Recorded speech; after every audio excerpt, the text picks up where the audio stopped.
ও ভাবি, এই দেখো নতুন টিভি কিনেছি।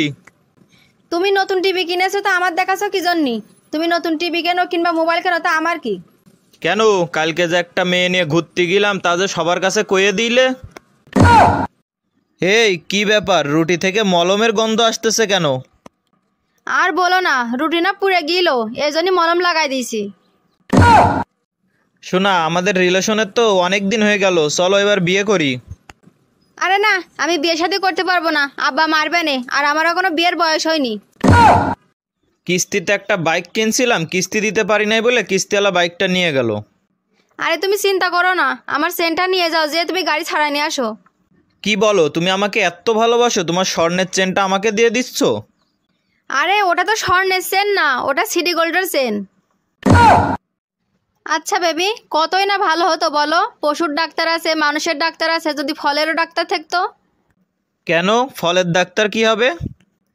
তাহলে ন্যাংরা আম তো হাঁটতে পারতো। ভাবি, তোমাকে শেষবারের মতন বলছি, গার্লফ্রেন্ড নিয়ে ঘুরতে যাব, টাকা দিবা কিনা বলো। আরে ভাই, আমার কাছে কোনো টাকা পয়সা নাই। তাহলে তুমি আজকের থেকে ভুলে যাও যে তোমার একটা দেবর আছে। ও মা, দেখেন বাসায় চোর এসেছে। আচ্ছা, তুমি তো আজকে ড্রাইভিং পরীক্ষা দিতে যাচ্ছ তাই না? তোমাকে একটা প্রশ্ন করি। হ্যাঁ করো।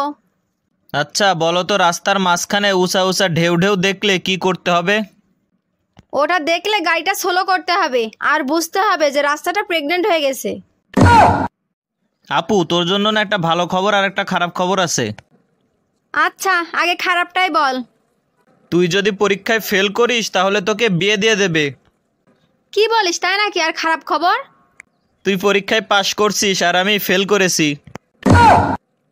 অনলাইন থেকে কিছু কেনাই যায় না, শুধু স্ক্যাম করে। কেন রে, তোর সাথে আবার কি হলো?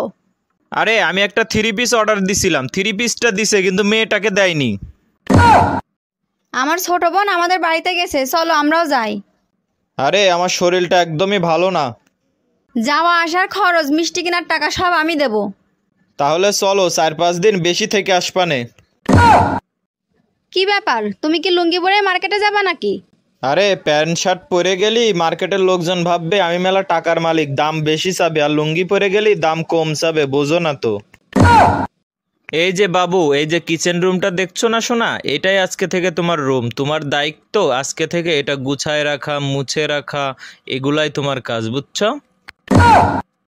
কি ব্যাপার বিয়ান, আপনি কি গাছে ছিলেন নাকি? বিয়াই, আপনি কি আমাকে পেতনি বললেন? তাহলে আসেন আপনার ঘাটটা মটকায় দিই। বিয়ান, আপনি মনে হয় জানেন না আমার আবার পেতনি মারার অভ্যাস আছে। এই শুনছো, তোমার জন্য একটা শার্ট নিয়ে আসছি। আরে শার্টটা তো আমি দেখলাম, খুবই ভালো, আমার খুব পছন্দ হয়েছে, কয় টাকা দিয়ে নিয়ে আসছো? 7,700 টাকা দামের শাড়িতে শার্টটা ফ্রি পেলাম, আর শার্টটা এত পছন্দ হলো যে শাড়িটা কিনতে বাধ্য হলাম আমি।